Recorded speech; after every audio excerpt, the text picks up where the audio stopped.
Magic mirror on the wall. Who's the fairest one of all?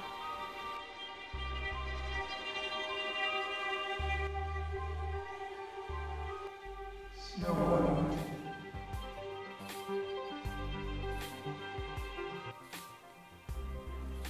Are these just all broken?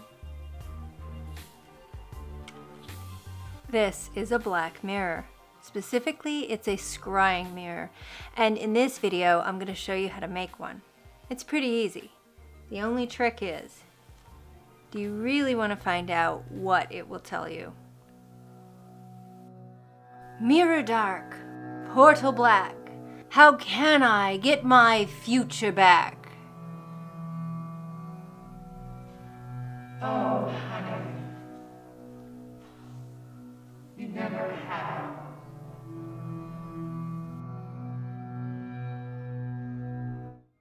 Hey everyone, it's Cypress. Now, if you, like me, can't afford a large, flat, polished slab of obsidian, making a black mirror out of an old picture frame is an effective, inexpensive alternative. Some folks use these in modern home decor, and many others use them in magical practice for scrying. I will be consecrating this mirror for divination work, but don't fret if you're just here for the decorator's version. The same process applies. You'll just want to leave off all the spooky bits of the preparation so you don't end up with a high traffic portal to other dimensions in your living room.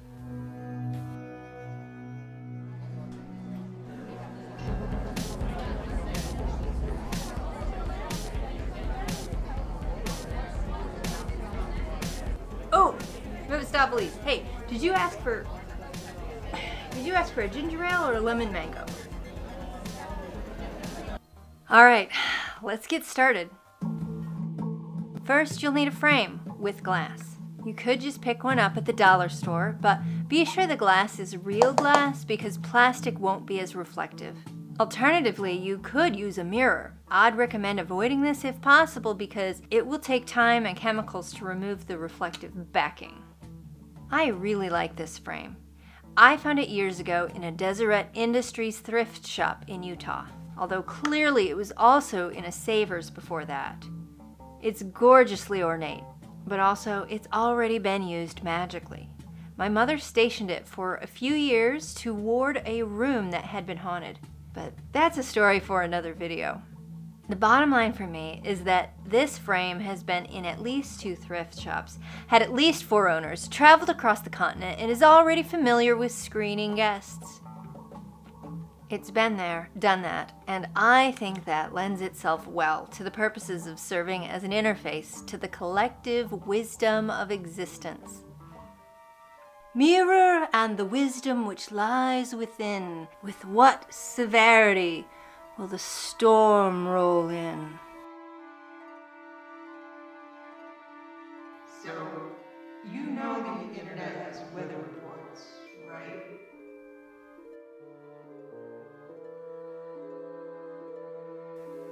Once you've decided on a frame, the trick will be to get the glass out without breaking it or cutting yourself. Someone has already DIY'd this frame. You can see where the matting is hand cut, the backing is also hand cut, and the print has a scratch down one side of it. I don't have any of this backing paper handy, so I'm gonna try to tease it off without ruining it so I can just glue it back down when we're done.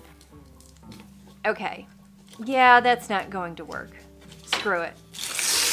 So I'm really glad to be finally doing something with this frame. It's been sitting in a closet for years now because even though it's my favorite frame, this Avenging Angel motif inside of it is really uncomfortable imagery for me. The Abrahamic religions are just saturated with invocations of battle and warfare. It's really creepy to me how much people glorify the God of Israel as a warlord. I prefer a deity who loves creation. Just saying. Once we've liberated the glass, everything needs a really good clean, both physically and metaphysically. While cleaning and smudging the glass and frame, focus on your intent for them. Having a chant while you're at it isn't a bad idea. Away the old, farewell what's past, Thy future is a looking glass. When the glass is clean and dry, set it face down on your work surface and do a last inspection for fingerprints and dust. Then tape just the very edges so the paint won't leak around. I've got painter's tape here, but masking tape would work too. Just be sure the coverage area is minimal so that the bald edges will be hidden behind the frame. Okay, I'm actually doing a crappy job here. Ugh. We'll need black paint. I already had some acrylic paint. It feels like it's still good, which is crazy because this tube is so old. It's from a time in my life long ago when I still knew the warm blush of hope. I'm gonna really squish it around before I try to squirt it out. I'm sure it's separated. Oh, never mind. It's fine. Huh. Spray paint would also work okay, but with magical items, I prefer to do things as tactily, as intimately as I can. I want to infuse intention into the paint as it goes on, and it just feels more effective to me if I am touching it, albeit through the brush. Again, focus on your intention for the glass, perhaps chanting. Paint so black, paint so thick, your inky spread is just the trick.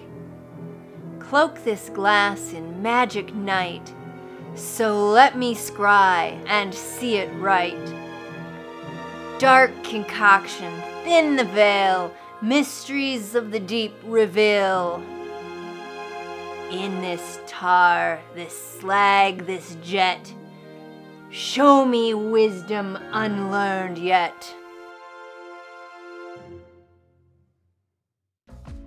We'll have to apply multiple coats of paint and let it dry in between to guarantee an opaque, thick coating.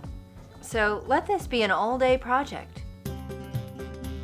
Turn on the witchy music, open a bottle of wine, and get the magical energy high throughout the house. Note, I'm not doing any alterations to the frame itself, but a lot of folks like to paint or carve symbols or sigils. That's really going to be personal and up to you. I don't find them necessary for this project.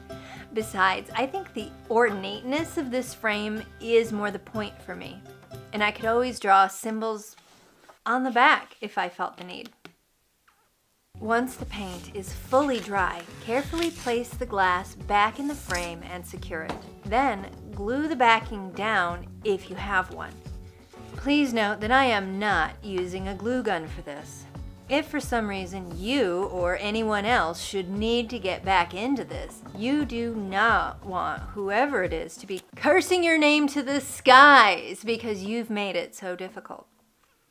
And with the glue dry, all that's left is to consecrate it as you would any magical tool you're putting into service. Please note, I'm waiting to do that step after filming because once it's fully spookified, I will only use it for divinatory work, and I won't want to joke around with it or disrespect it. I'd feel funny about facing a camera lens into an active scrying mirror. Maybe I'm being overcautious, but this is one of those magical items that requires a little bit more care in handling. So this would be a good time to talk about safety and best practices. As you may be aware, even household mirrors are portals to a degree, and with a scrying mirror infused with magical and trans-dimensional intention and colored black like the deepest chasm of earth or space, the resting transportal energy here will basically be off the charts. So you'll want to take some precautions. First, always keep the mirror covered with a thick black fabric when not in use. Second, you'll want to be very careful with your energy vibrations when you're making this, consecrating it, and every time you work with it thereafter, especially emotions. And that goes for the ambient energy in the room and the house that it resides in. A troubled or toxic home is probably a bad place for an item that can serve as a beacon for all the nasties. Chips are in the far left cabinet, second shelf down. And finally, you'll want to ward your work every time you bare the glass. I'm not necessarily suggesting that a beginner should avoid having one of these, but I am strongly urging newbies and the over-casual to do their research on how to protect this object from becoming a giant welcome sign to every trapped and troubled spirit in the Tri-County radius. Come on, guys, keep it down. The neighbors are gonna complain. We have enough dealing with our own demons. No need to invite new ones over to move in. No, you can't have that room. That's my office. So that's how I made this scrying mirror. I hope this helps or inspires you with your own project, whether you are looking for a chic decorator item or a serious conduit to help you unravel life's mysteries. Mirror, heed me when I call. What's the secret to it all? With all the time in all realms to sort with much ado, I can the answer that you seek is simply 42.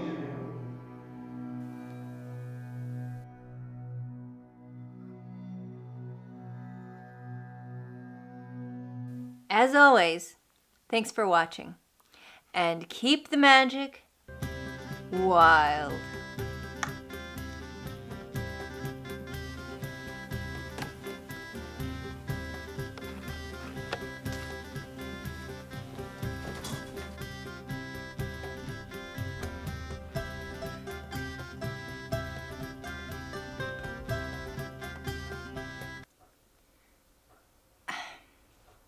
Mirror and... what's the secret?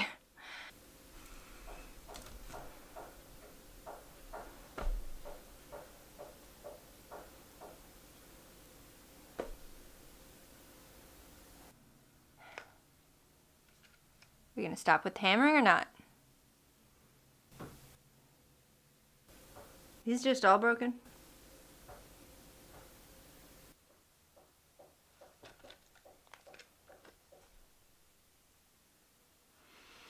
You are the most sporadic hammerer I have ever heard. When I call,